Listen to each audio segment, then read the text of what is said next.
बढ़ते हैं अपने अगले टाइप ऑफ क्वेश्चन की तरफ। टाइप 3 यह है ग्राफिकल क्वेश्चंस। तो जब भी आप ग्राफिकल क्वेश्चन के साथ डील करेंगे आपको दो तरीके से सोचना है। बेसिकली जो आपके सामने ग्राफ होंगे उसमें आपको दो वे में दिमाग लगाना है।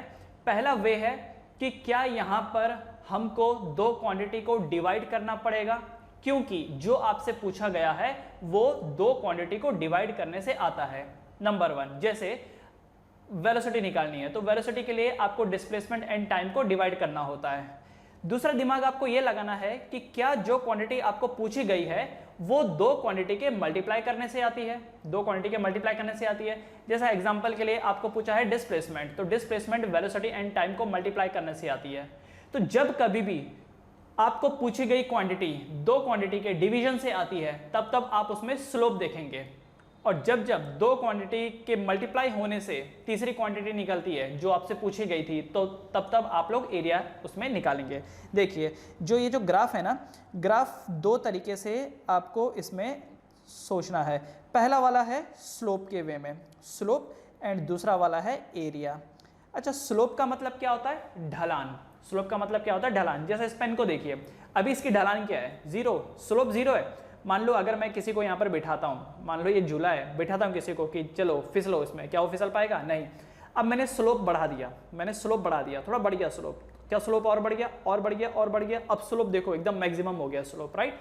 तो जो ढलान होती है ना उसी को हम लोग स्लोप कहते हैं, और जैसे जैसे करके एंगल बढ़ता है स्लोप भी बढ़ता चला जाता है। जैसे आप इस ग्राफ को देखिए जो मैं यहाँ पर बना रहा हूँ, इस ग्राफ को देखिए, ये आपको दो लाइनें दिखाई दे रही होंगे यहाँ पर, एक ये लाइन है एंड दूसरी एक ये वाली लाइन है, ठीक है। तो ये दो लाइन है, एक पर्पल कलर है और एक ऑरेंज कलर है। किसका स्लोप ज़्यादा है? स्लोप मतलब किसकी ढलान ज़्यादा है? तो देखो ये साफ साफ दिख रहा होगा कि ये पर्पल वाले की ज़्यादा है। क्यों? क्योंकि पर्पल वाले का एंगल ज़्यादा है, पर्पल वाले का जो एंगल है वो ज़्यादा है, जबकि इस ऑरेंज वाले का एंगल कम है ना। तो मैं यहाँ पर बोल सकता हूँ क्योंकि जो थीटा है वो ग्रेटर देन है फाई से, इसलिए ये जो पर्पल वाली जो लाइन है इसका स्लोप ज़्यादा है ना, इसका जो स्लोप है वो हाई है, जबकि दूसरे वाले का जो स्लोप है वो लो है। करेक्ट। तो ये जो स्लोप होता है ना, ढलान जिसको बोलते हैं, ढलान कैसे पता करेंगे हम लोग? तो ढलान को पता करने के लिए एक लॉजिक ये होती है tan थीटा, है ना। स्लोप को हम लोग m से दिखाते हैं, ये जो स्लोप होता है slope is tan theta, and इसी स्लोप को शॉर्ट में mb लिख दिया जाता है, इसी स्लोप को शॉर्ट में mb लिख दिया जाता है। तो हो सकता है मैं लिखूं slope equal to tan theta, हो सकता है मैं लिखूं m equal to tan theta. अब ये जो स्लोप है, ये जो स्लोप है यहाँ पे, इसको और एक टर्म में भी दिखाया जा सकता है, इसको हम लोग और एक टर्म में भी दिखा सकते हैं, लेकिन उसके पहले जरा इसके लॉजिक को समझिए। अगर यहां पर एंगल बढ़ेगा तो क्या स्लोप बढ़ रहा है? अगर एंगल बढ़ेगा तो क्या स्लोप बढ़ रहा है? यस। तो मैं ये बोल सकता हूं कि इफ थीटा इज इंक्रीजिंग तो ये जो स्लोप है, स्लोप भी इंक्रीज हो रहा है। अगर थीटा बढ़ रहा है तो जो स्लोप है वो भी बढ़ रहा है, राइट। ओके, अब यहां पर आप नोट करिए जरा इस चीज को। मैं एक इसको मिटा देता हूं, चलो इस ऑरेंज वाले को मैं मिटा देता हूं। अब इसके हिसाब से समझिए, इस पर्पल वाले के हिसाब से समझिए। सी ये जो है मैंने यहां से कनेक्ट कर दिया इस पॉइंट पे, और ये वाली जो साइड है, ये देख रहे हैं क्या? ये वाली साइड, क्या ये वाली साइड y2 माइनस y1 होगी? जरा नोट करना। तो ये वाली जो साइड है, क्या ये वाली साइड y2 माइनस y1 होगी? है ना, ऑपोजिट y2, क्योंकि y एक्सिस है ना। और ये जो नीचे वाली साइड है, क्या ये वाली साइड x2 माइनस x1 रहेगी? क्या यही वाली साइड x2 माइनस x1 रहेगी? तो मैं ये बोल सकता हूं कि ये जो tan थीटा होता है ना, tan थीटा जो स्लोप हो गया, स्लोप ही tan थीटा होता है। क्या मैं बोल सकता हूं tan theta is opposite by base? तो ऑपोजिट क्या है यहाँ पर?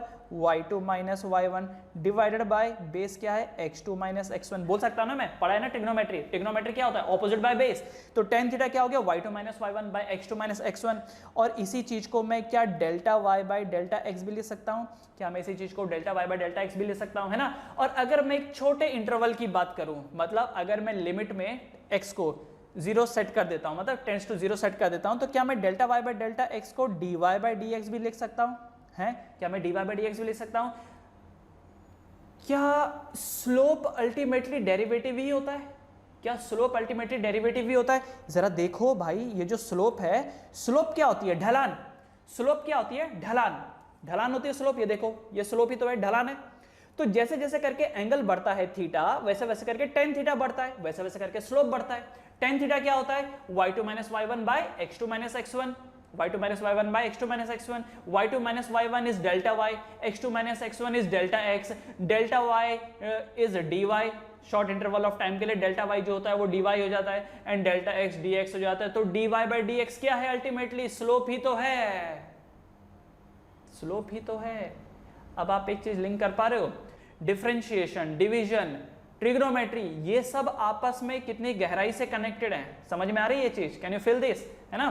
तो एक बार फिर से बता रहा हूं, थीटा बढ़ता है तो स्लोप बढ़ता है, slope is also delta Y by delta X, और यही D Y by D X होता है। तो कल के दिन मैं अगर आपसे पूछूं कि बताओ स्लोप निकालने के क्या क्या तरीके हैं, तो पहली चीज स्लोप निकालने का तरीका है delta Y by delta X, दूसरा तरीका D Y by D X, तीसरा तरीका y2 minus y1 by x2 minus x1, चौथा तरीका टेन थीटा। समझ गए ना? तो स्लोप निकालने का क्या क्या तरीका है? टेन थीटा निकाल सकते हो, y2 minus y1 by x2 minus x1 से भी निकाल सकते हो, delta y by delta x करके भी निकाल सकते हो, या फिर dy बाय dx करके भी निकाल सकते हो। करेक्ट? dy बाय dx करके भी निकाल सकते हो। अच्छा, इसमें एक चीज आपको ये ध्यान देना है कि ये जो dy बाय dx है ना, ये तभी इस्तेमाल हो सकता है जब आपका ग्राफ की इक्वेशन दी गई हो। ठीक है? जब आपको ग्राफ की इक्वेशन दी गई हो, मतलब कि जब वो एक स्ट्रेट लाइन नहीं है। ठीक है? जब आपका ग्राफ स्ट्रेट लाइन में नहीं है। देखो समझाने के लिए, ये देखो, जैसे आपको मैं दो टाइप के ग्राफ दिखा रहा हूं, एक फर्स्ट वाला और ये सेकंड वाला। देखिए, अब अगर ग्राफ ऐसा है, सीधा है, ठीक है, सीधा है, या ऐसा है, मतलब कोई सा भी हो, स्ट्रेट लाइन वाला हो, तब आप स्लोप निकालने के लिए यहां तक इसका यूज कर सकते हैं। स्लोप निकालने के लिए टेन थीटा यहां तक इजीली आप यूज कर सकते हैं। लेकिन ये जो तीसरा है ना, dy बाय dx, ये उनके लिए ज्यादा अच्छे से काम करेगा जिनमें जो ग्राफ हैं वो कुछ ऐसे जा रहे हैं, कर्व बना रहे हैं, जो चेंज हो रहे हैं, वेरिएबल हैं। मतलब अभी जैसे देखो यहां पर इसकी मैं अगर बात करूं, तो क्या आप इसका एरिया निकाल सकते हैं यहां पर इजीली किसी फॉर्मूले का इस्तेमाल करके? निकाल सकते हैं। यस, आप निकाल सकते हो। क्या आप यहां पर इसका एरिया निकाल सकते हो? ये देख रहे हो, ये सेकंड ग्राफ में इसका एरिया निकाल सकते हो? नहीं। क्यों? क्योंकि ना तो ये परफेक्टली सर्कल है, ना ट्राइंगल है, ना ट्रेपेजियम है, कौन सा फिगर है ये? नहीं है ना। तो ऐसे वालों का स्लोप निकालने के लिए आपको dy बाय dx का इस्तेमाल करना पड़ेगा। ओके, अब जैसे जैसे करके हम लोग क्वेश्चन सॉल्व करेंगे, you will understand all this thing deep. Okay, तो ग्राफ को देखने के दो मेथोडोलॉजी, एक है स्लोप वाला मेथड और एक है एरिया। स्लोप आपको तब देखना है जब दो क्वांटिटी के डिवीजन से तीसरी क्वांटिटी निकल के आई। जो आपको पूछा गया है वो दो गिवन क्वांटिटी के डिवीजन से अगर प्रोड्यूस हो रही है, तो आप वहां पर स्लोप का कॉन्सेप्ट लगाएंगे। एरिया का कॉन्सेप्ट तब लगेगा जब दो क्वांटिटी के मल्टीप्लाई होने से तीसरी क्वांटिटी बनती है और आपको वो तीसरी क्वांटिटी पूछी गई है, तो आपको एरिया का कॉन्सेप्ट लगाना है। That means you have to multiply. एक ओके, डायरेक्ट डिवीजन वहां होगा जब इनपुट कांस्टेंट है। ठीक है, यहां पर मैं लिख देता हूं, डायरेक्ट डिवीजन कब होगा? जब इनपुट आपके कांस्टेंट है, व्हेन इनपुट इज कांस्टेंट। ठीक है, जब इनपुट कांस्टेंट है तो डिवाइड करो। सिमिलरली इंटीग्रेशन के लिए भी यही है, जब इनपुट कांस्टेंट है तो मल्टीप्लाई करो। लेकिन अगर इनपुट वेरिएबल है तो आपको करना होगा dy बाय dx करके। और एरिया के लिए क्या करना होगा? Integration of y dot dx। सही है, तब आप कर सकते हैं। बेसिकली आपको यहां पर डिफरेंशिएशन यूज करना है। कब? जब इनपुट वेरिएबल हो। और सेकंड वाले के लिए भी यही, जब इनपुट वेरिएबल हो। क्वेश्चन करेंगे तो ये ज्यादा अच्छे से आप लोग को चीजें समझ में आएंगे। ठीक है, फर्दर अगर आप कैलकुलेट करना चाहते हैं स्लोप, तो स्लोप कैलकुलेट करने के क्या क्या तरीके हैं? स्लोप कैसे निकाला जा सकता है? टेन थीटा करके निकाला जा सकता है, या फिर y2 minus y1 by x2 minus x1 करके निकाला जा सकता है, या फिर delta y by delta x करके निकाला जा सकता है, और dy बाय dx तो मैंने ऑलरेडी ऊपर लिखा ही हुआ है। तो ये तरीके हैं निकालने के। एरिया हम लोग कैसे निकाल सकते हैं? अगर ट्राइंगल है तो डायरेक्टली फॉर्मूला लगाओ, ट्रेपेजियम है तो फॉर्मूला लगाओ, रेक्टेंगल है, स्क्वायर है तो डायरेक्टली फॉर्मूला लगाओ, तो आप एरिया निकाल सकते हो, है ना। Otherwise use integration. और ये जो इंटीग्रेशन वाला कॉन्सेप्ट है ये तो मैंने ऊपर लिख दिया है। अच्छा, एक और चीज है एरिया का, मतलब ऑब्वियसली एरिया के ही अंडर में आ रहा है ना ये, तो दोबारा तो एरिया लिखने का कोई खास सेंस बनाता नहीं है क्योंकि एरिया मैंने ऑलरेडी लिख दिया है। तो फॉर्मूला यूज करो। अब जैसे जैसे करके हम लोग इसके ऊपर क्वेश्चन करेंगे, you will understand all this thing very deeply. ठीक है, तो चलो शुरू करते हैं फिर इसको, लेट्स स्टार्ट, है ना। तो देखो पहले मैं आपको एक ग्राफ बना करके वो सारी चीजें समझाता हूं। तो अब देखिए यहाँ पर आपके सामने मैंने 3 ग्राफ रख रखे हैं, एक है डिस्प्लेसमेंट टाइम ग्राफ, एक है वेलोसिटी टाइम ग्राफ एंड एक है एक्सेलरेशन टाइम ग्राफ। और आपसे यहाँ पर सवाल पूछा है कि ये जो ग्राफ है ये क्या रिप्रेजेंट कर रहे हैं, ये जो ग्राफ है ये क्या रिप्रेजेंट कर रही है, ये लाइनें क्या रिप्रेजेंट कर रही है। तो ध्यान से समझिए मैं क्या बता रहा हूं आपको, ध्यान से समझिए। तो पहला वाला ग्राफ देखो डिस्प्लेसमेंट टाइम ग्राफ है, डिस्प्लेसमेंट टाइम ग्राफ है। ओके, अब आप इस ऑरेंज वाली लाइन को देखिए, ये जो स्ट्रेट जा रही है ऑरेंज वाली लाइन, ग्राफ नंबर 1 में, ग्राफ नंबर 1 में इस ऑरेंज वाली लाइन को देखिए, क्या रिप्रेजेंट कर रहा है ये ऑरेंज वाली लाइन, कि भाई टाइम तो बढ़ता जा रहा है, टाइम तो बढ़ता जा रहा है, लेकिन जो पोजीशन है वो वही है, जो पोजीशन है वो वही है। अब आप एक चीज सोचो, मैं यहां पर खड़ा हूं इसी जगह पर, टाइम बढ़ता जा रहा है, बढ़ता जा रहा है, लेकिन मैं अपनी ही जगह को मेंटेन किया हूं। तो बताओ इसका मतलब क्या है कि मैं रेस्ट पे हूं, आई एम एट रेस्ट। तो इसका मतलब यहां पर ये जो ऑरेंज लाइन है ना, ये क्या रिप्रेजेंट कर रहा है, this is representing the object is at rest. ये जो ग्रीन लाइन है, ये ग्रीन लाइन क्या रिप्रेजेंट कर रहा है कि टाइम बढ़ रहा है एंड डिस्प्लेसमेंट भी बढ़ रहा है, टाइम बढ़ रहा है, डिस्प्लेसमेंट भी बढ़ रहा है। इसका मतलब मैं मोशन में हूं, मूव कर रहा हूं मैं।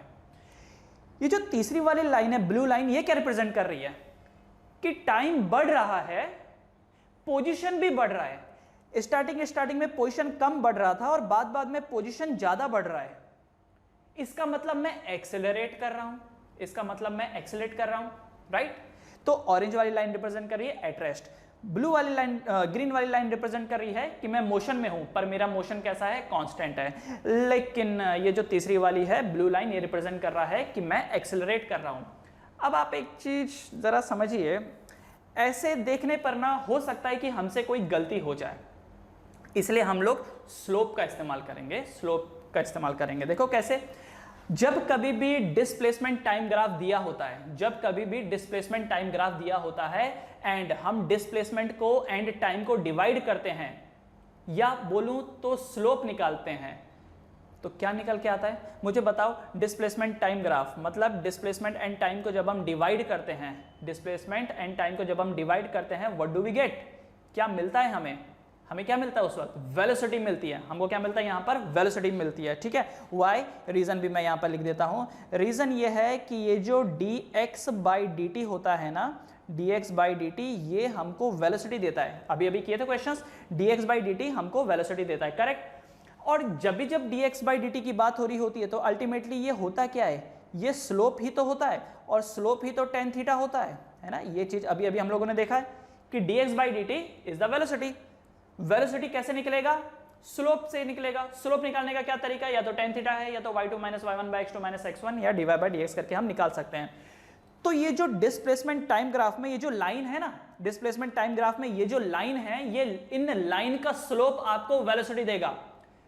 इसको ना आप चिपका लो अपने दिमाग में, displacement time graph, displacement time graph में जो बनने वाला स्लोप है वो आपको वेलोसिटी देगा, हर चीज आपको वेलोसिटी के टर्म्स में देगा वो। अब वापस इस ऑरेंज वाली लाइन पे आते हैं, इस ऑरेंज वाली लाइन पे आते हैं, ठीक है। तो यहां पर देखो डिस्प्लेसमेंट टाइम ग्राफ में ये जो लाइन है ऑरेंज वाली, इसका स्लोप आपको क्या देगा, इसका स्लोप आपको क्या देगा, इसका स्लोप आपको देगा वेलोसिटी।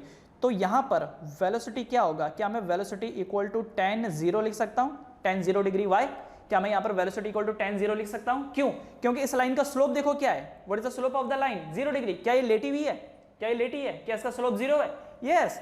और tan 0 क्या होगा, 0 ही तो होता है, इसका मतलब वेलोसिटी इज 0। और जब वेलोसिटी 0 होती है तो मुझे बताओ object is at rest, object is at rest, ठीक है। तो जब आप स्लोप के हिसाब से चीजों को सोचेंगे ना, तो आपको पूरी पिक्चर क्लियर हो जाएगी, कहीं पर भी कंफ्यूजन नहीं आएगा। क्योंकि अदरवाइज अगर हम लोग अपने कॉमन सेंस से देखते हैं ना, तो हो सकता है कई बार हम लोग किसी चीज में कोई गलती कर दें, लेकिन अगर स्लोप के मेथोडोलॉजी से देखेंगे तो आप कभी गलती नहीं करेंगे। तो डिस्प्लेसमेंट टाइम ग्राफ में जो स्लोप होता है वो आपको वेलोसिटी देता है। चाहिए तो कहीं पर लिख लीजिए कि in a displacement time graph the slope give us the velocity. In a displacement time graph ये जो लाइन बन रही है उसका स्लोप आपको वेलोसिटी देता है। In a displacement time graph the slope of the line give us the information about velocity. तो इस ऑरेंज लाइन का स्लोप क्या निकल के आया? 0। कैसे? क्योंकि लाइन लेटी हुई थी, एंगल 0 था, तो tan 0 is the slope, so velocity is 0। इसलिए मैं बोल सकता हूं कि object is at rest. Clear है? Object is at rest. अब इस ग्रीन वाली को देखो, इस ग्रीन वाली लाइन को देखो, ग्रीन वाली लाइन का स्लोप देखो कैसा है, ग्रीन वाली लाइन का स्लोप देखो कैसा है, कुछ ना कुछ तो स्लोप है, कुछ ना कुछ स्लोप है। अब देखो यहां पर इस जगह पर स्लोप देखो, ये देखो यहां पर स्लोप, अगर दादा यहां का एंगल अगर थीटा है तो डोंट यू थिंक सो कि यहां का एंगल भी थीटा है, यहां का एंगल भी थीटा है। हर जगह पर क्या आपको थीटा थीटा थीटा सेम दिखाई दे रहा है कि नहीं? जरा देखो ना, अगर एक लाइन ऐसी जा रही है, अगर एक लाइन ऐसे सीधी जा रही है, तो मतलब अगर एक लाइन ऐसे सीधी जा रही है तो क्या होगा? थीटा हर जगह सेम होगा। थीटा अगर हर जगह सेम है तो क्या यहाँ पर हर जगह टेन थीटा सेम होगा? यहाँ का भी टेन थीटा है, यहाँ पर भी टेन थीटा सेम होगा, और यहाँ पर भी टेन थीटा सेम होगा। अगर हर जगह टेन थीटा सेम है तो इसका मतलब क्या हर जगह वेलोसिटी सेम है? क्या हर जगह वेलोसिटी सेम है? और अगर हर जगह वेलोसिटी सेम है तो क्या मैं बोल सकता हूँ कि green line is representing constant velocity? क्या? कांस्टेंट वेलोसिटी या फिर यूनिफॉर्म वेलोसिटी। क्या मैं इस चीज का कंक्लूजन निकाल सकता हूं? एक बार मैं फिर बता रहा हूं आपको, वन मोर टाइम, एक बार फिर बता रहा हूं। देखो ये जो ग्रीन लाइन को अगर आप नोटिस करो तो किसी भी पॉइंट को ले लो, क्या हर एक पॉइंट पे स्लोप सेम है? किसी भी पॉइंट को देख लो, क्या हर एक पॉइंट पे स्लोप सेम है? यस। अगर हर एक पॉइंट पे स्लोप सेम है तो स्लोप मतलब क्या? Velocity only. Displacement time graph में स्लोप मतलब वेलोसिटी, डिस्प्लेसमेंट टाइम ग्राफ में स्लोप मतलब वेलोसिटी। अब इस ग्रीन लाइन के ऊपर कोई सा भी पॉइंट ले लो, हर एक पॉइंट पे स्लोप सेम आ रहा है, इसका मतलब हर एक पॉइंट पे वेलोसिटी सेम आ रही है, और अगर हर एक पॉइंट पे वेलोसिटी सेम होगी तो इसका मतलब वेलोसिटी इज कांस्टेंट। मैं अपने स्कूटी पे 40 किलोमीटर पर आवर की स्पीड पे जा रहा हूं और मेरी स्कूटी 40 पे ही चल रही है, 40 40 40 40, हर बार 40। जब मैं घर से निकला था तभी भी 40, हाईवे पे भी 40, मैं कहीं रुका ही नहीं, 40 40 40। तो मेरी स्पीड कैसी है? कांस्टेंट है, यूनिफॉर्म स्पीड है मेरी, ठीक है? कांस्टेंट वेलोसिटी आप इसको बोल सकते हो, v इक्वल टू कांस्टेंट, ठीक है? ये जो पहली वाली सिचुएशन है इसमें क्या था? v एट ऑब्जेक्ट था वो एट रेस्ट, क्योंकि वेलोसिटी 0 आ रहा था, क्योंकि स्लोप 0। ग्रीन वाली लाइन में कुछ ना कुछ तो स्लोप है और हर जगह सेम है, इसलिए कांस्टेंट वेलोसिटी। अब आप आइए ब्लू लाइन पे, अब आप इस ब्लू लाइन पे आइए। ब्लू लाइन पे इस पॉइंट को देखिए, यहां पर इस पॉइंट पे स्लोप क्या निकल के आ रहा है? तो देखो यहां का एंगल है θ1। अच्छा, इस पॉइंट पे देखिए यहाँ का एंगल है θ2। इस पॉइंट पे देखिए यहाँ का एंगल है θ3। दिख रहा है? दिख रहा है? तो यहाँ पर ब्लू वाली लाइन में ये जो पॉइंट है यहाँ का क्या होगा? यहाँ का वेलोसिटी क्या है? यहाँ का वेलोसिटी है tan θ1। इस सेकंड वाले पॉइंट पे देखिए वेलोसिटी क्या होगा? tan θ2। इस तीसरे वाले पे देखिए वेलोसिटी क्या होगा? tan θ3। एंड आप एक चीज नोटिस कर रहे हैं, θ1 कम है, θ2 ज्यादा है, θ3 और ज्यादा है। दिख रहा है? θ1 कम है, θ2 ज्यादा है, θ3 और ज्यादा है। इस हिसाब से tan θ1 कम होगा, tan θ2 ज्यादा होगा, tan θ3 और ज्यादा होगा। तो क्या वेलोसिटी इंक्रीज हो रही है? क्या वेलोसिटी इंक्रीज हो रही है? Yes, velocity is increasing. और जब वेलोसिटी इंक्रीज हो रही होती है तो हम क्या बोलते हैं कि मोशन कैसा है? एक्सेलरेटेड। मोशन कैसा है? एक्सेलरेटेड। मैं एक बार फिर एक्सप्लेन करता हूं। इस ब्लू वाली लाइन में देखिए जितने भी पॉइंट यहां पर मौजूद है, पहले पॉइंट का, सबसे लोअर पॉइंट का थीटा थोड़ा कम है, θ1 कम है, θ2 थोड़ा ज्यादा है क्योंकि लाइन ऊपर को जा रही है, अब θ3 और ज्यादा है। तो θ1 कम, θ2 ज्यादा, θ3 और भी ज्यादा। तो इसकी वजह से जो स्लोप बनेगा वो भी बढ़ता जा रहा है। और स्लोप का मतलब क्या? वेलोसिटी। मतलब इस ऑब्जेक्ट की वेलोसिटी लगातार बढ़ती जा रही है। ग्रीन में ऐसा नहीं था, ग्रीन में देखो हर जगह थीटा सेम था, मतलब वेलोसिटी बढ़ नहीं रही है, वेलोसिटी बढ़ नहीं रही है, कांस्टेंट वेलोसिटी है। पर ब्लू वाले में वेलोसिटी बढ़ रही है क्योंकि स्लोप बढ़ रहा है। इसलिए मैं ये बोल सकता हूं कि ये जो मोशन है ये एक्सेलरेटेड मोशन है। तो ब्लू वाले के लिए आप लिख लीजिए कि जो वेलोसिटी है, ब्लू वाले के लिए लिखिए आप कि जो वेलोसिटी है, वेलोसिटी इज इंक्रीजिंग। ब्लू वाले के लिए वेलोसिटी इंक्रीजिंग। अगर वेलोसिटी इंक्रीज हो रही है तो इसका मतलब एक एक्सेलरेटेड मोशन है, it is an accelerated motion. तो एक्सेलरेटेड मोशन मतलब एक्सेलरेशन इज कांस्टेंट, ठीक है? Acceleration is constant. तो बात समझ में आई? बात समझ में आई? तो यहां पर देखो डिस्प्लेसमेंट टाइम ग्राफ में आपको 3 लाइनें मिल सकती हैं। डिस्प्लेसमेंट टाइम ग्राफ में आपको 3 टाइप की लाइनें मिलेंगी। पहली लाइन सोई हुई है, मतलब object is at rest, that is velocity 0।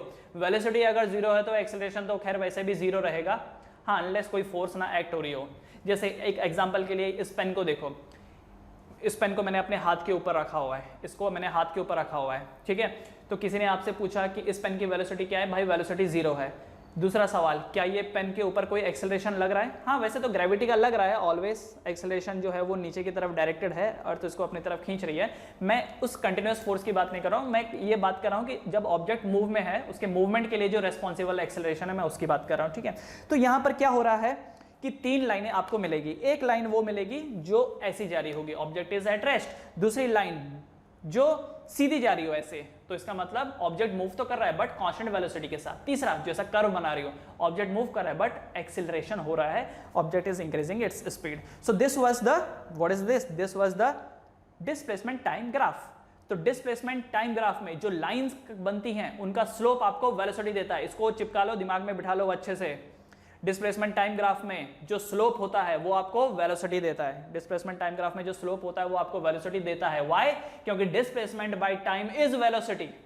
Displacement by time is velocity. अब इस दूसरे ग्राफ में आते हैं। दूसरा ग्राफ देखो किसका है? वेलोसिटी टाइम ग्राफ है ये। दूसरा ग्राफ किसका है? वेलोसिटी टाइम ग्राफ का है। तो मुझे बताओ यहां पर जो स्लोप होगा, वी एंड टी के बीच में जो लाइन बन रही है, मतलब वी एंड टी ग्राफ में जो लाइन बन रही है, वो लाइन आपको क्या बताएगी? क्या बताएगी? बताओ जरा।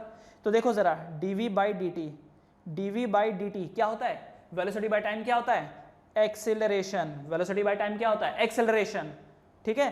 तो ये देख रहे हो वेलोसिटी टाइम ग्राफ में जो लाइन का स्लोप है, वेलोसिटी टाइम ग्राफ में जो लाइन का स्लोप है ये आपको बताएगा एक्सेलरेशन के बारे में। सो dv by dt is a, और a जो निकलेगा वो स्लोप से निकलेगा। स्लोप कैसे निकलता है? tan थीटा से निकलता है। ये मत सोच लेना कि स्लोप का कॉन्सेप्ट सिर्फ डिस्प्लेसमेंट टाइम ग्राफ के लिए लगेगा। नो, ये वेलोसिटी टाइम ग्राफ के लिए भी लग सकता है, ये एक्सेलरेशन टाइम ग्राफ के लिए भी लग सकता है। क्लियर है? ओके, तो वेलोसिटी टाइम ग्राफ में ये जो लाइन बन रही हैं, ये लाइन आपको एक्सेलरेशन बताएंगी। वेलोसिटी टाइम ग्राफ में ये जो लाइन बन रही हैं, या ये बोलूं कि ये जो लाइन है इनका स्लोप आपको एक्सेलरेशन देगा। अब मुझे बताओ, इस पिंक वाली लाइन को देखो, पिंक वाली लाइन क्या रिप्रेजेंट कर रही है? एक्सेलरेशन। क्या रिप्रेजेंट कर रही है पिंक वाली लाइन? एक्सेलरेशन। क्या है acceleration? What is acceleration? So acceleration is tan 0।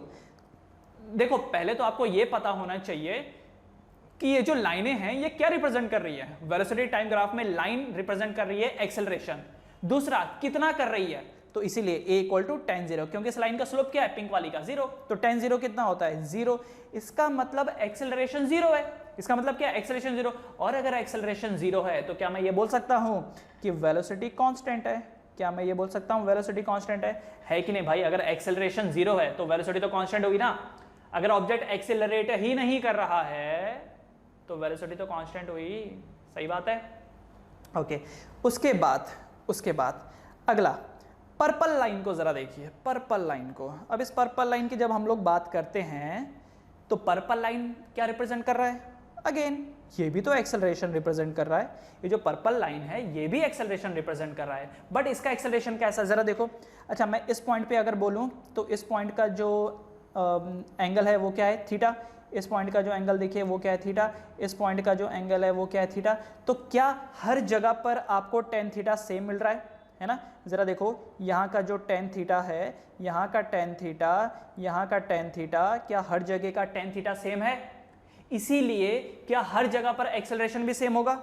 हर जगह का tan थीटा है ना, देखो acceleration tan theta, acceleration tan theta, acceleration tan theta.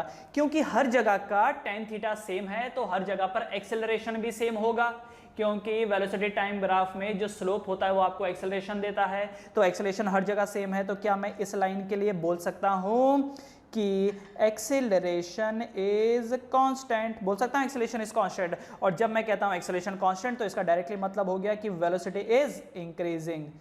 Velocity is increasing. By the way, velocity तो मैं इंक्रीज इसलिए बोल रहा हूं क्योंकि मैं यहां पर देख रहा हूं कि ग्राफ ऊपर चढ़ रहा है। हो सकता है ग्राफ नीचे आ रहा हो सकता है ग्राफ नीचे आ रहा हो, तो in that case velocity is decreasing. ठीक है, क्योंकि जब ग्राफ नीचे आएगा तो ऑब्वियसली वेलोसिटी डिक्रीज होगी। पर ठीक है, इंक्रीजिंग हो या डिक्रीजिंग हो, एक्सेलरेशन उसमें होता ही है। अगर किसी ऑब्जेक्ट की वेलोसिटी बढ़ रही है तो एक्सेलरेट कर रहा है, और अगर घट रही है तो भी वो एक्सेलरेट कर रहा है। फर्क कितना? Negative acceleration. क्लियर है ये चीज? अच्छा, आप एक चीज नोटिस कर रहे होंगे कि इसमें ना कर्व लाइन नहीं दिया है। इसमें कर्व लाइन है नहीं है। क्या कर्व लाइन हम लोग बना सकते हैं? यस, क्यों नहीं बना सकते? ये लो चलो बना देते हैं। ये देखो, ये तीसरी लाइन है कर्व लाइन, ठीक है, ये तीसरी लाइन मैंने कर्व लाइन बना दी। अभी जो कर्व लाइन है ग्रीन वाली, ये क्या रिप्रेजेंट कर रही है? ये क्या रिप्रेजेंट कर रही है? ये भी एक्सेलरेशन ही करेगी। वेलोसिटी टाइम ग्राफ में जो लाइन होती है वो एक्सेलरेशन ही रिप्रेजेंट कर रही है, भले वो सीधी हो, आड़ी टेढ़ी हो, कैसी हो, they will always represent acceleration. तो ये ग्रीन वाली लाइन भी एक्सेलरेशन ही बता रही है। पर मुझे बताओ, ग्रीन वाली लाइन जो एक्सेलरेशन बताएंगी, क्या वो कांस्टेंट एक्सेलरेशन होगा या वेरिएबल होगा? ग्रीन वाली लाइन जो एक्सेलरेशन बताएगी, क्या वो कांस्टेंट होगा या वेरिएबल होगा? बताओ जरा, क्या वो कांस्टेंट होगा या वेरिएबल होगा? तो नोटिस करो, क्या हर एक पॉइंट पे थीटा अलग अलग है? क्या हर एक पॉइंट पे थीटा अलग अलग है? क्या इसकी वजह से हर एक पॉइंट पे स्लोप बदल जाएगा, अलग अलग हो जाएगा?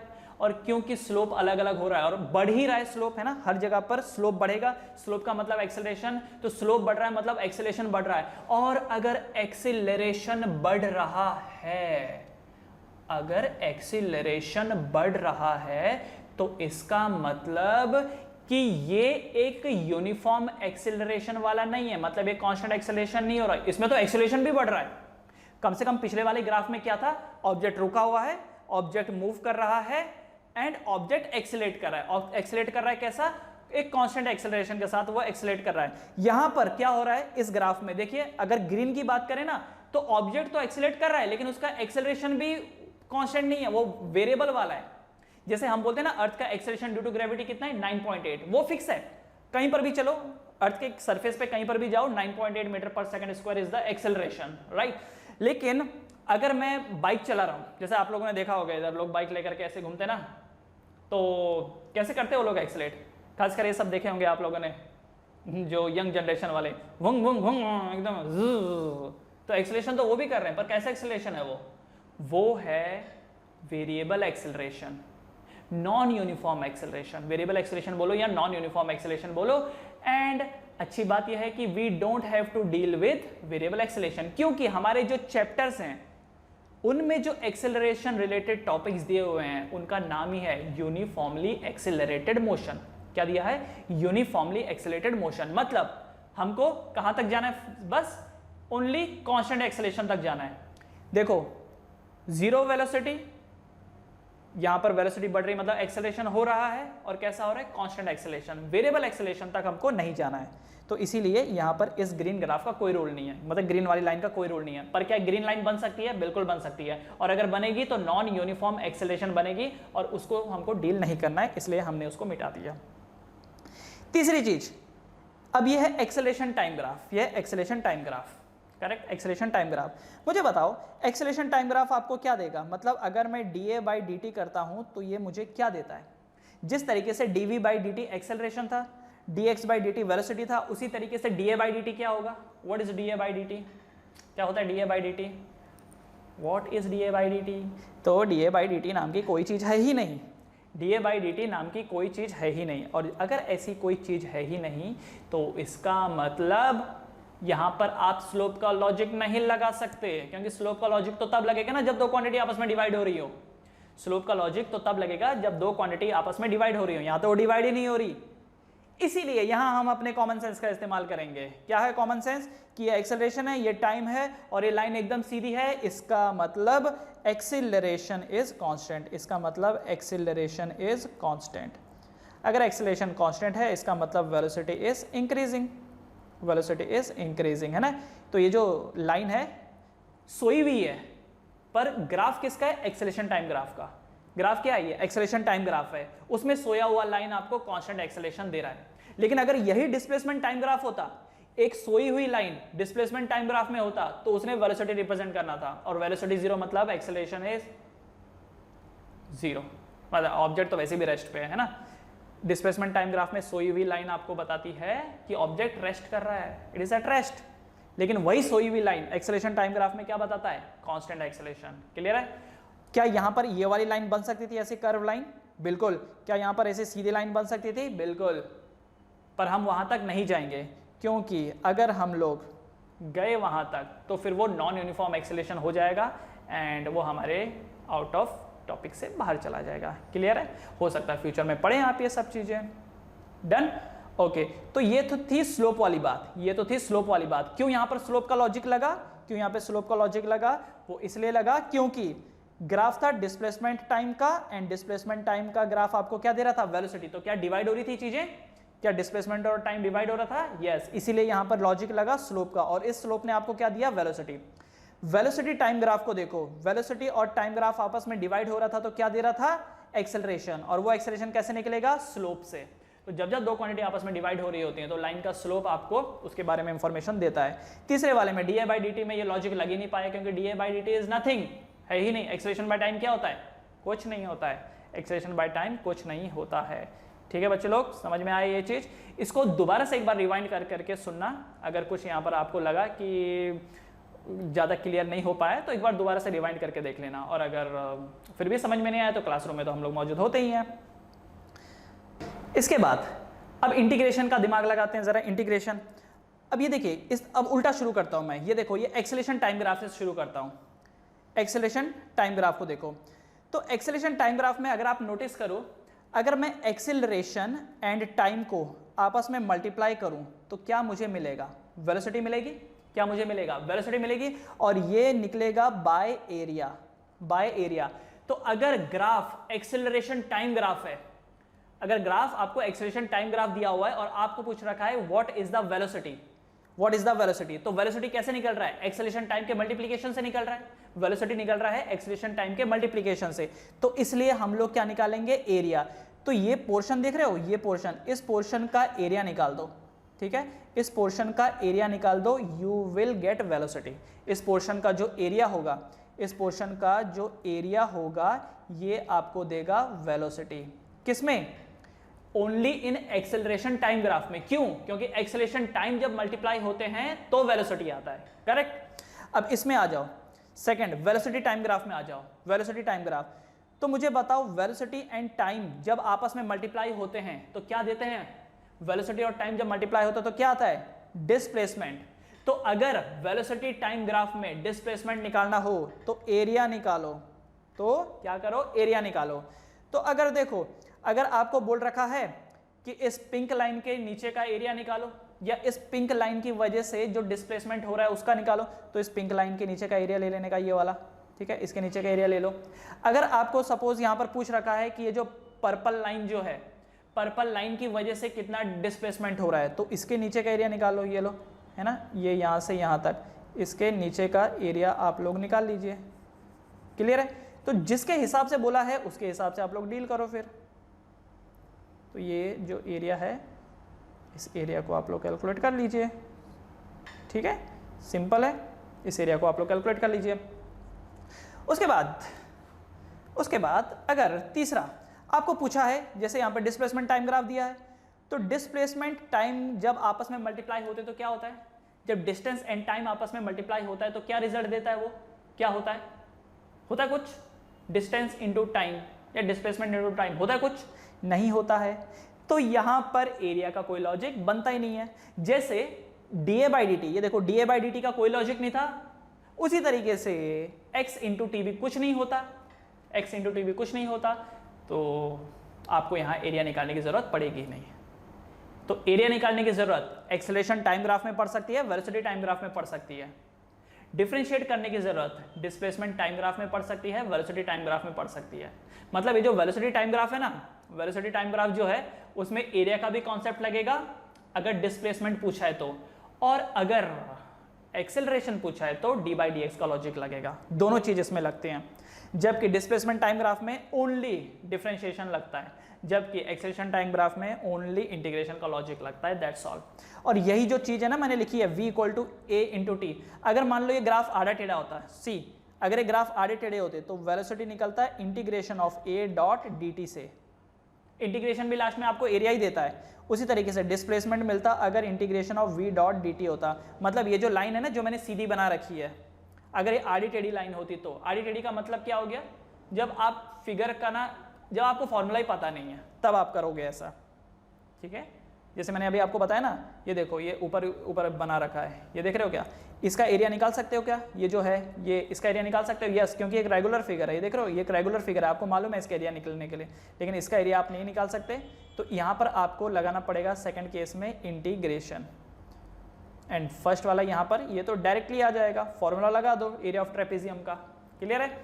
हाँ, और ये जो तीसरा वाला है यहाँ पर तो इंटीग्रेशन लगेगा ही नहीं।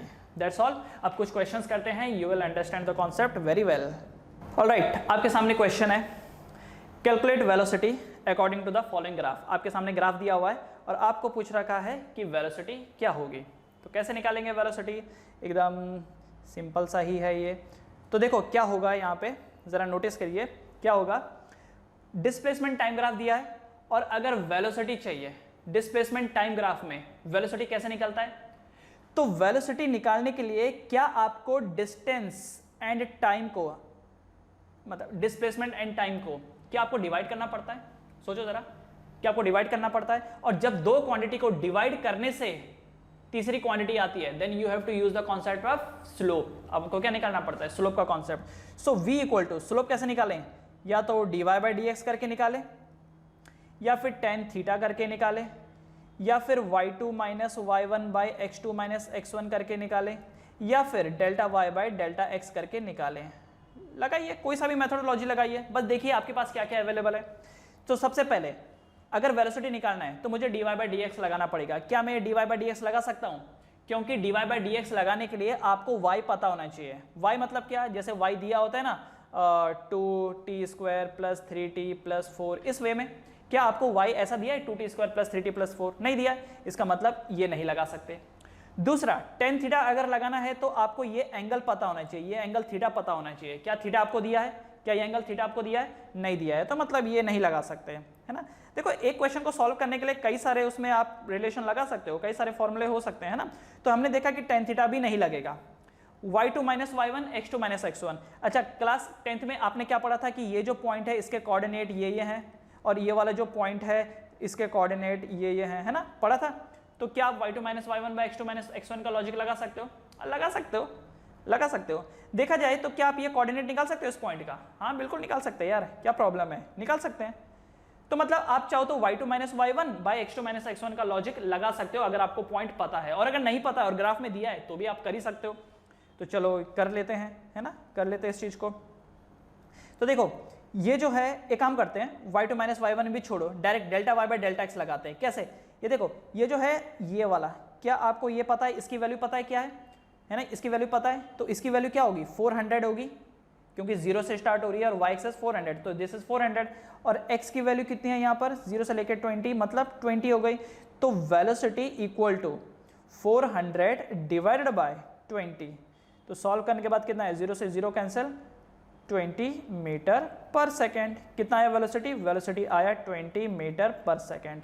ईजी है, मतलब मैं यहाँ पर y2 minus y1 by x2 minus x1 भी लगा सकता था पॉइंट पता करके, और पॉइंट पता करना कोई बड़ी बात नहीं है। फिर मैंने सोचा कि चलो एक काम करते हैं ना, delta y by delta x करके करते हैं, ज़्यादा सिंपल सा लग रहा है। क्लियर है ये चीज़। तो डिस्प्लेसमेंट टाइम ग्राफ में जो स्लोप होता है वो आपको वेलोसिटी देता है, और पूछा भी वेलोसिटी था, तो स्लोप निकालो। तो स्लोप निकालने के क्या क्या तरीके हैं, dy by D x, tan theta, y2 minus y1, x2 minus x1, delta y by delta x। Clear है। चलो बढ़ते हैं अगले क्वेश्चन की तरफ।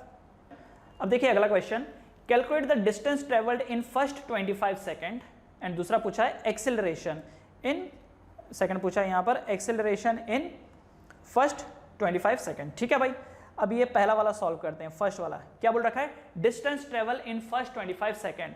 तो देखो डिस्टेंस क्या होगा, वेलोसिटी इंटू टाइम होगा, है ना। डिस्टेंस कैसे निकलेगा, ग्राफ किसका है, वेलोसिटी इंटू टाइम का है ना, वेलोसिटी एंड टाइम का है। तो डिस्टेंस कैसे निकलता है, वेलोसिटी इंटू टाइम। और जब जब दो क्वांटिटी का मल्टीप्लीकेशन से तीसरी क्वांटिटी आती है, तब तब हमें क्या देखना होता है, एरिया। तब तब हमें क्या देखना होता है, एरिया। इसका मतलब you have to find the area of this part, आपको इस हिस्से का एरिया निकालना होगा। तो क्या आप इस हिस्से का एरिया निकाल सकते हैं, can you find out this area, yes निकाल सकते हैं। मैं तो निकाल सकता हूं, कैसे, हाफ बेस इंटू हाइट।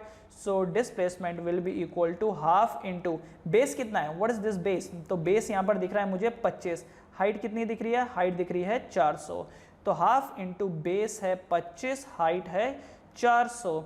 तो ये कटिंग शटिंग करते हैं, इसका 2 कितने जा 200 जा, है ना।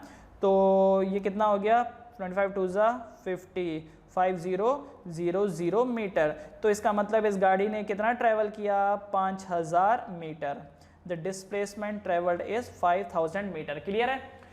तो देखो वेलोसिटी और टाइम मल्टीप्लाई हो रहे थे, वेलोसिटी और टाइम मल्टीप्लाई हो रहे थे, और जब चीजें मल्टीप्लाई होती हैं then you have to use the concept of area. निकाल लिया एरिया, हो गया, बात खत्म हो गया।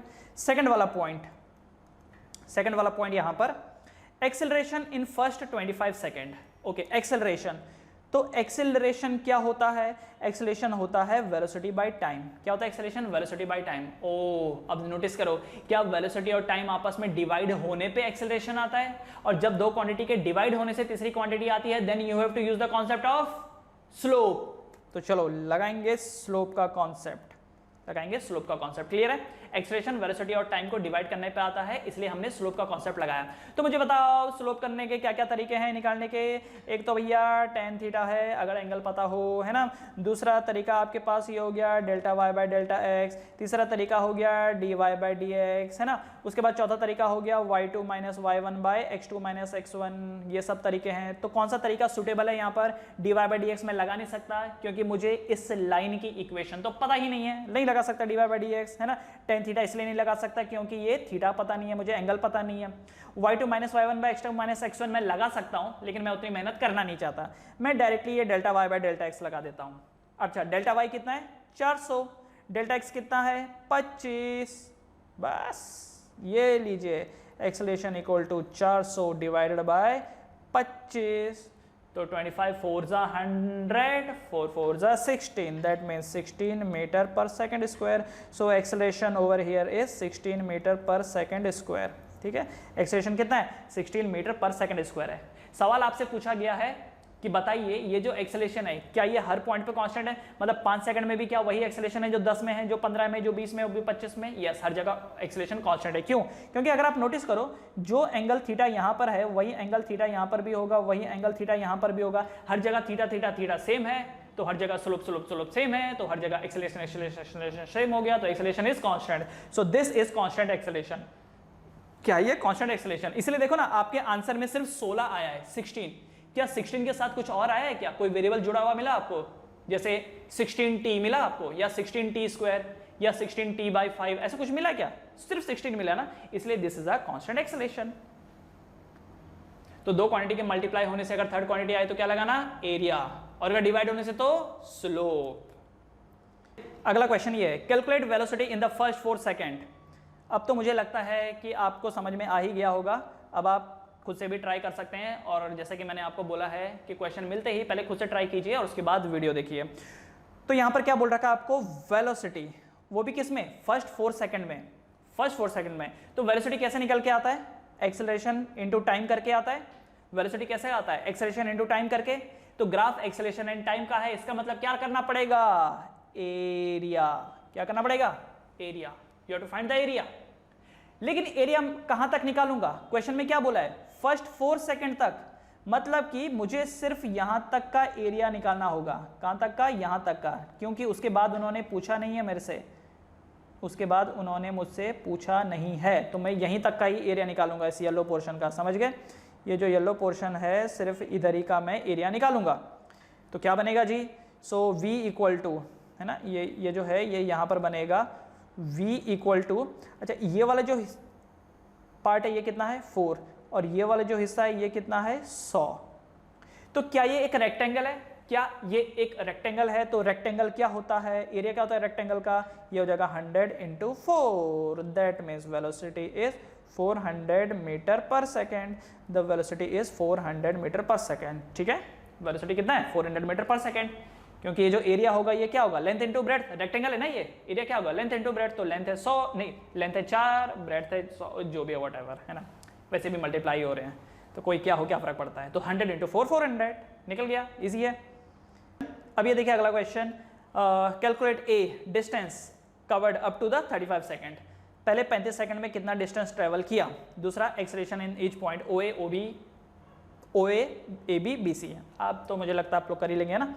तो चलिए पहला वाला distance up to the 35 second. देखो किसका ग्राफ है, वेलोसिटी टाइम ग्राफ है और आपसे डिस्टेंस पूछा है, तो डिस्टेंस क्या होता है, वेलोसिटी एंड टाइम ग्राफ का मल्टीप्लाई होता है, इसका मतलब you have to find the area. But the thing is आपको 35 सेकेंड तक बोला गया है, इसका मतलब आप जो एरिया निकालेंगे ना वो समवॉट इधर तक ही निकालेंगे, ये जो एरिया है आप इतने तक का ही एरिया निकालेंगे, ठीक है।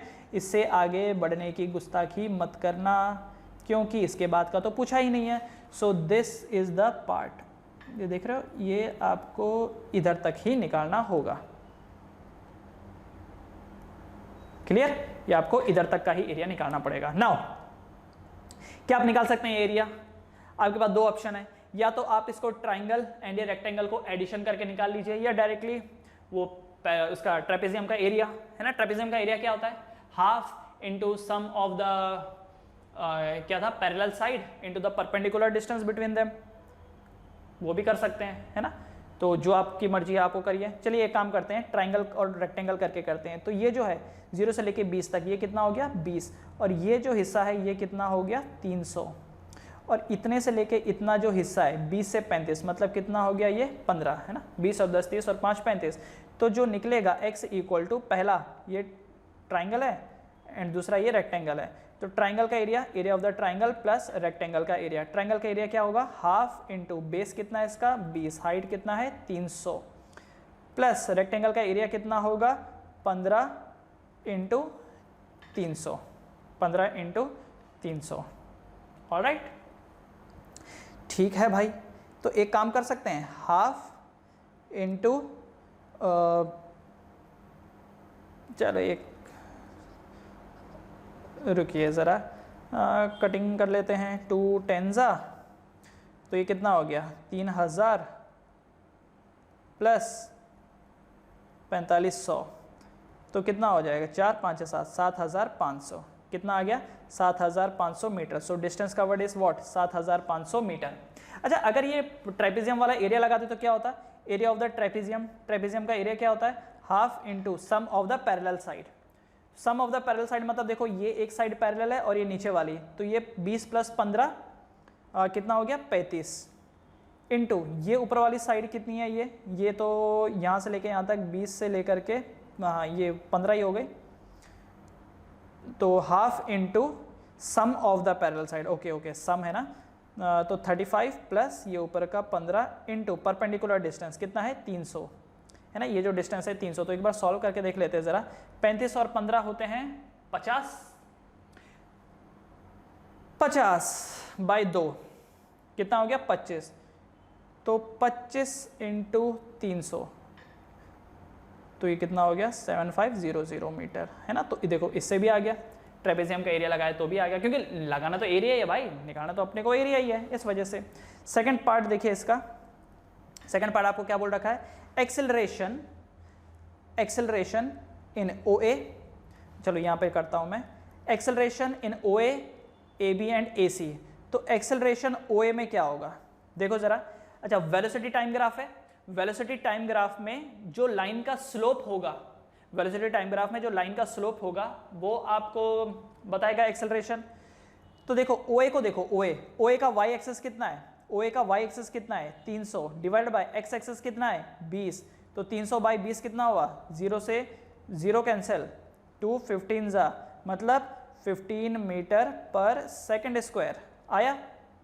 ओके, दूसरा एक्सेलरेशन AB में कितना है, AB को देखो, AB क्या ये AB सोया हुआ है, या फिर आप बोल सकते हो कि AB में y एक्सिस में कितना बदलाव आया 0, x एक्सिस में कितना बदलाव आया 15, तो रिजल्ट कितना हो जाएगा 0, सो 0 मीटर पर सेकंड स्क्वायर, ये AB का आ गया।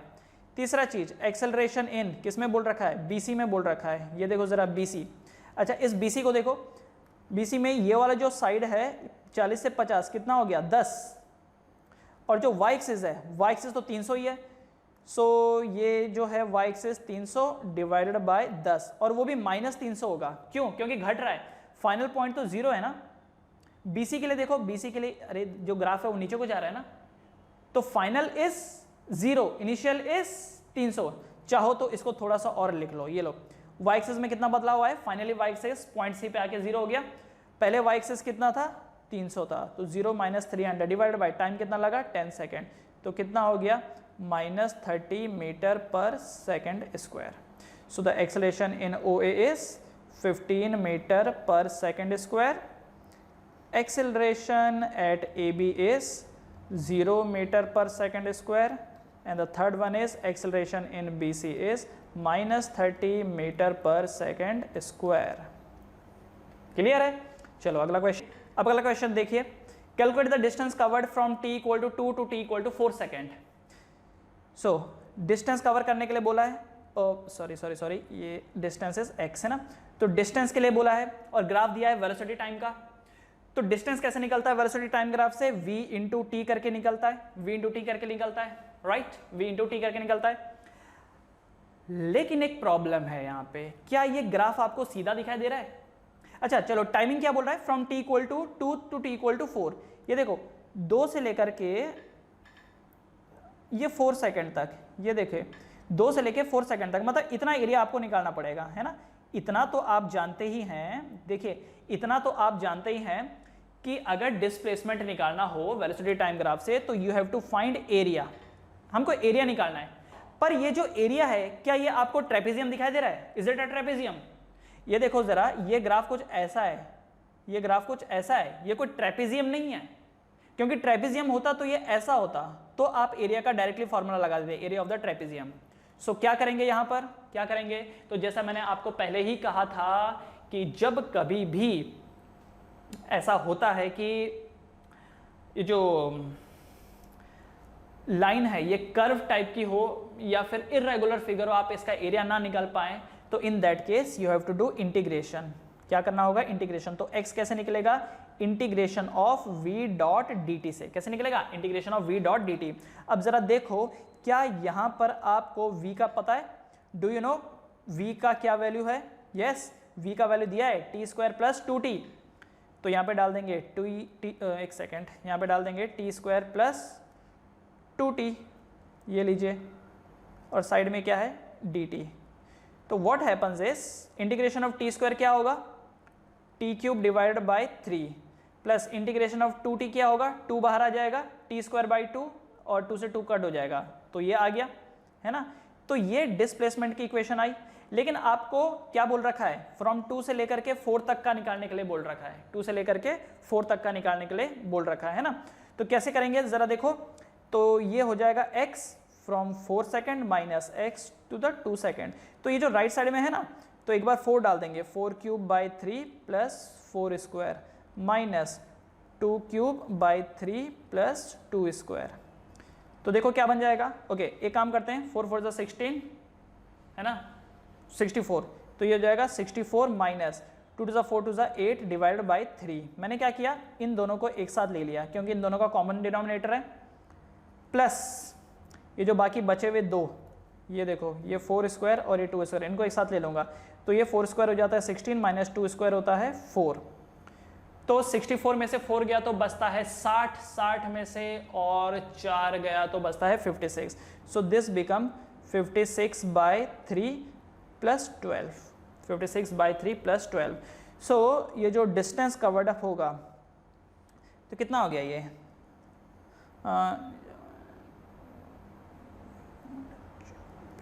25, 26, तो 18.6 ये बन जाता है प्लस 12।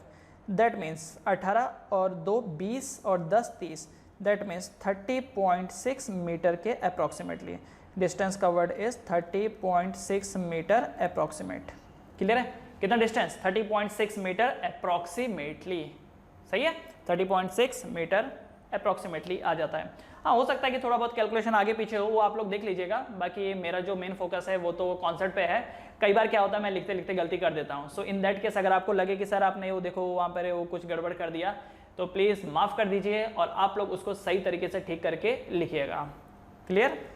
अब अगर मैं क्लासरूम में होता तो कई बार क्या होता है, स्टूडेंट्स बता देते हैं सर देखो आपने वहाँ पे मिस्टेक कर दी, वो तो मालूम पड़ जाता है, क्योंकि पढ़ाते पढ़ाते हो जाती है, बहुत बार मिस्टेक हो जाती है लिखने में, क्योंकि ध्यान समझाने में रहता है और लिखते लिखते उंगलियां कुछ और लिख डालती हैं। और ऊपर से ये सब डिजिटल पेन होते हैं तो इसमें तो गलती बहुत ज़्यादा ही होती है, क्योंकि कई बार ये डिजिटल पेन अपना ही दिमाग लगाना शुरू कर देते हैं, क्योंकि जिसमें हम लोग लिख रहे होते हैं ना, इनमें कई बार एक ऐसा फंक्शन भी रहता है कि वो ऑटो रीअरेंज कर लेता है खुद को। ठीक है, चलिए दूसरा, सेकंड आपसे पूछ रखा है acceleration at t equal to 3, acceleration at t equal to 3। तो एक्सेलरेशन है और ग्राफ किसका है, वेलोसिटी टाइम ग्राफ का, तो a equal to v by t. तो इसका मतलब आपको स्लोप निकालना पड़ेगा, है ना, आपको यहाँ पे स्लोप निकालना पड़ेगा। बट यहाँ तो स्लोप अलग अलग है, देखो इस पॉइंट पे अलग स्लोप है, इस पॉइंट पे अलग स्लोप, इस पॉइंट पे हर जगह अलग अलग स्लोप है, तभी तो यहाँ पर एक्सेलरेशन वेरिएबल है ना। कोई बात नहीं, स्लोप निकाल लेंगे। पर क्या हम ये फॉर्मूला लगा सकते हैं a equal to v by t, क्या लगा सकते हैं? अब हम नहीं लगा सकते, क्यों? क्योंकि वेलोसिटी वेरिएबल है। तो क्या लगाएंगे भाई, ये नहीं लगा सकते, तो ये लगाओ acceleration equal to dv by dt। वैसे भी आपको एक चीज मालूम है, एक्सेलरेशन के लिए आपको या तो delta v by delta T लगाना पड़ता, मतलब या तो dy बाई dx लगाओ, है ना, या तो delta y by delta x लगाओ, या तो y2 minus y1 by x2 minus x1 लगाओ, या tan थीटा लगाओ। तो क्योंकि यहां पर आपके पास सिर्फ इकलौता ऑप्शन बच जाता है dv बाई dt का, मतलब dy बाई dx वाला कॉन्सेप्ट, तो वही लगाना पड़ेगा ना भाई।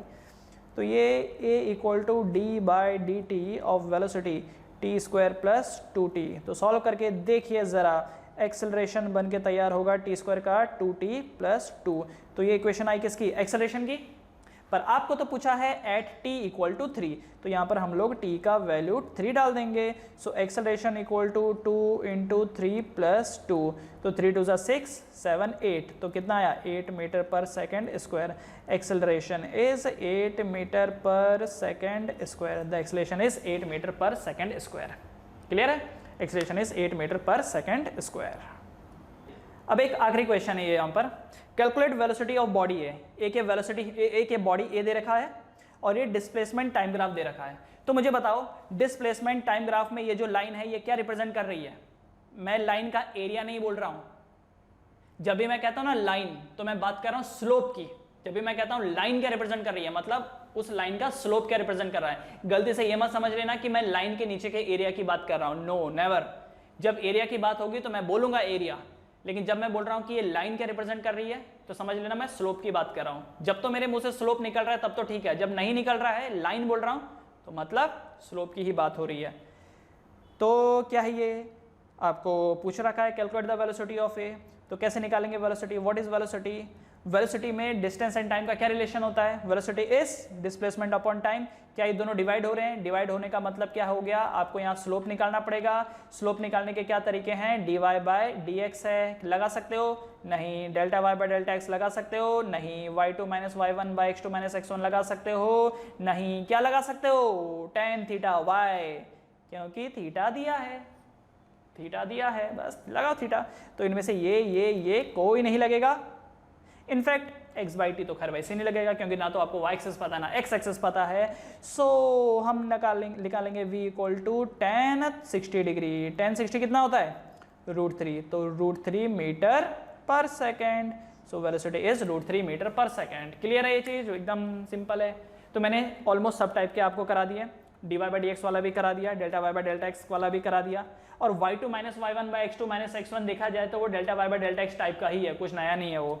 tan थीटा वाला वो भी करा दिया, और इसी के साथ साथ आपके जो ग्राफिकल क्वेश्चंस हैं वो भी हो गए हैं। तो जो भी आपको ग्राफिकल क्वेश्चंस मिलेंगे, दो ही चीज़ों के हिसाब से आपको दिमाग लगाना है, एक स्लोप के हिसाब से एंड एक एरिया के हिसाब से। तो अगर मल्टीप्लाई हो रही हैं क्वांटिटीज तो उसमें लगाइए एरिया का कॉन्सेप्ट, और अगर डिवाइड हो रही हैं तो लगाइए स्लोप का कॉन्सेप्ट। स्लोप निकालने के जो अलग अलग मेथोडोलॉजीज हैं उससे आप स्लोप निकाल सकते हैं। एंड एरिया निकालने के लिए अगर एक ऐसा फिगर है जिसका एरिया का फॉर्मूला आपको डायरेक्टली पता है तो वो फॉर्मूला लगा दीजिए, और अगर नहीं पता है, इक्वेशन दी गई है, तो आपको करना है इंटीग्रेशन।